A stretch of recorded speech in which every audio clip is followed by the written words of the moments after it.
I'm currently standing in Spokane's own Japanese garden, which was originally opened in 1974 to represent the relationship between Spokane and its sister city, Nishinomiya, Japan. My name is Jake Webley, and I'm currently standing in front of Fourth Memorial Church, where they're set to have a wonderful Easter Day celebration. According to the Consumer Price Index, the price of eggs has gone up by 60% within the last year. Like many people, I prefer to start my day with a cup of coffee, and the Joe Coffee app has made that easier by providing local coffee shops the ability to do online orders. With the semester coming to an end, we ask our graduating seniors what they'll miss most about college. The end to the bracket season is always bittersweet. Though there will not be any college basketball until next season, we can now crown our champions of this year's bracketology. With the winter season coming to an end, many homeowners are wondering how to make their grass a little greener.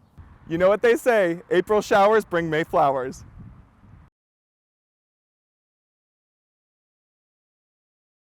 Definitely in the mornings, it's pretty popular. I think that this day and age kids tend to go to whatever they can access through their phone versus having to worry about coming in and waiting. Arctos Coffee, a local Spokane cafe, has been on the Joe Coffee app for a while now and finds that the app has brought more business from customers who are used to the order ahead luxury that Starbucks provides. I would much rather really quickly get on my phone, take care of it, and not have to worry about it, versus having to estimate my time of going into a coffee shop and ordering coffee. Whenever I'm on a rush or it's a travel day, I'm much more likely to go to Starbucks because there's an app that is offered. So I think that that's great. I've been a barista for 10 years, and this is the first shop that a locally owned shop that I know that's have it, and it seems to be pretty successful for them. Many students find the Joe Coffee app enticing due to the offers and deals the app provides that are redeemable at their favorite local coffee shops.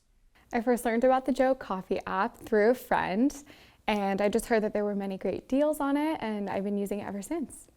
Beyond discounts, the app promotes local businesses to app users, giving more spotlight to beloved community coffee shops. So the discounts provide kind of an opportunity to get into these smaller local coffee shops and give them opportunity to compete with bigger chains such as Starbucks. Another shop that has adapted well to the new wave of business from the Joe Coffee app is the Thomas Hammer in Jepson Center. Yeah, I would say it's successful. It brings a lot more recognition to the Thomas Hammer, especially since we're just in this little corner in the business building. Like a lot of students, especially freshmen, they'll come in and be like, oh, I've never been to Thomas Hammer before. I didn't even know this was here. So I feel like since they can see it on the Joe app and they're like, oh, that's on campus, then they can come in and order through the Joe app, and it just kind of brings more business and more customers in. The app does bring in more customers and can create an added rush for baristas, but Isabel shares that it's manageable with a team. So there's one person that's on register, one person that does the Joe orders, and then the other person is on bar, which means they're making the espresso and putting the drinks together and whatnot. So there's usually 3 of us working, which actually ends up working out really well. If you don't know me, my name is Jake Webley, and besides being a GUTV student, I am also a part of the Gonzaga cheer squad here at GU, and I am excited to share with you today my experience about being on the road with the Zags. And as y'all know, the first stop for the Mighty Bulldogs during March Madness was Portland, Oregon. On Tuesday, we left Gonzaga around 3 and were dropped off at an airport where we boarded a private plane. Once we landed, we took the bus to the Nines Hotel in downtown Portland, where we would stay for the remainder of the trip. The following morning, I attended class through Zoom in a Portland Starbucks with some teammates and a few band members. Just because we're traveling doesn't mean we get to skip class. In the afternoon, the players, the band, and the cheerleaders got to check out the empty Moda Arena and get familiar with the space. While the basketball players practiced their shots, we got to practice our stunts and tumbling on our side of the court. When we got back to the hotel, we warmed up all of our timeout routines in an empty ballroom, getting hyped to finally see March Madness in action. The next day, before we headed to the arena, we attended an alumni event at the Left Bank Annex, where we interacted with Zag fans from all generations. After some quick cheers, we headed to the arena for the first game of March Madness. When we finally got there, we were brought to our practice space, which we shared with all the other cheer teams that were there for the day, and warmed up one last time. Heading to our side of the court was both exciting and intense, with lights and sounds coming from all angles, which only got crazier as the game progressed. 2 hours later, the Zags took the dub against Georgia State, and we were on to the second round.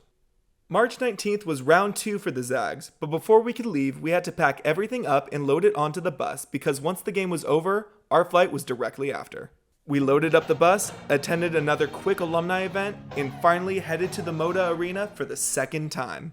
I have to say, being up close for these games is indescribable, and it's incredible to perform in front of our fellow Zag fans. I promise you, we'll do everything we can to keep the energy up, whether that be at home in the kennel or in a different state. 2 hours and a lot of screaming later, the Zags won and progressed on to the Sweet 16. We loaded onto the bus, onto a plane, and we finally made it home around 1:30 on Sunday morning. This trip to Portland was unforgettable, and it's hard to believe that I leave once again on Tuesday to San Francisco to cheer in the Chase Arena. With GUTV and Zag Cheer, I'm Jake Webley.